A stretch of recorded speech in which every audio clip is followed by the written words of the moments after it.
Good morning. Welcome to another edition of Coffee with Tea, Curating New Seasons. I'm your host, the amazing T Street. I am so excited today. Don't ask me why. Today is just the day that I'm excited to do Coffee with Tea. But today's topic, making peace with the quiet. So we're talking about curating new seasons, at least for a few weeks, or a couple of weeks. And so today I want to talk a little bit about making peace with the quiet as we curate these new seasons. Now, I don't know about you, but every season in my life has a sound. Sometimes the sound is loud. Last year, the season was a loud season. Other times, it's quiet. Today, we're learning how to make peace with the quiet. So, if your season is a quiet season right now, it's okay to approach that with peace. The first thing we got to do is understand that quiet is not absence, it's space.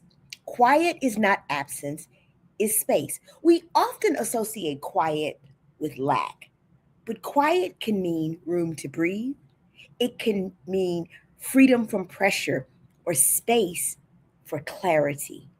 Silence often arrives to create a margin, not emptiness, to put us in a space and to block out some other things.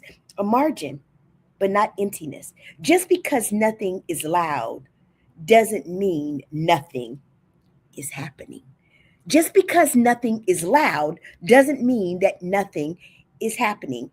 Ask yourself, hmm, what might the quiet be making room for in my life? So, the first step, recognize that quiet is not absence, it's space. The second step, resist the urge to fill every gap. Y'all know when it get quiet, somebody got to talk because they just are so uncomfortable with the noise, with the silence. The silence for some people is deafening, and people are uncomfortable in that space. In this season, resist the urge to fill every space or to fill every gap. When things get quiet, we rush to fill it. We rush to fill it with noise or with activity or with distractions. Not every gap needs to be filled. Some gaps need to be felt. Not every gap needs to be filled. Some need to be felt. If you rush to fill the silence, you may miss some of the signals. I'm going to say it again for you. If you rush to fill the silence, you may miss some of the signals. So let the quiet do its work. That's the second step. Let the quiet do its work. Good morning, Val. Let it do its work.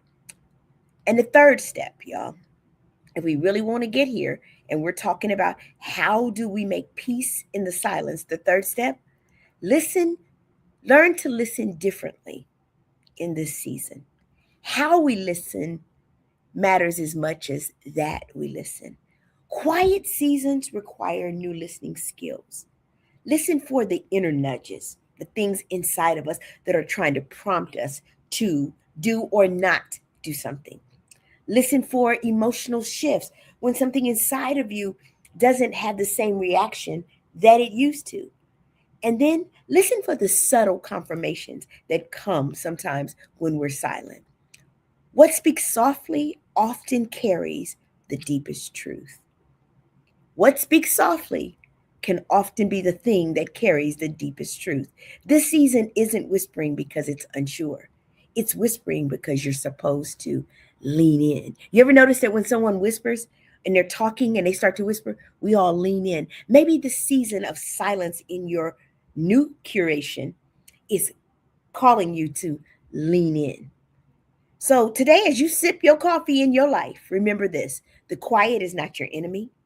You should welcome it, you should honor it, and you should learn from it. Some seasons don't ask for movement, they ask for listening. Good morning, Alana. So today, as you make peace in the quiet, remember that quiet is not absence, it's space.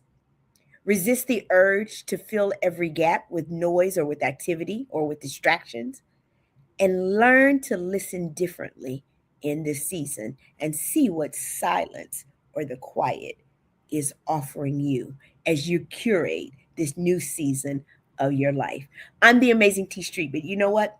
There's absolutely positively nothing amazing in me. There's not in each and every one of you. So today I invite you to curate your new season and make peace with the quiet in that season. Happy Founders Day, Alana. Love you. Have a great and amazing day, everyone. Peace.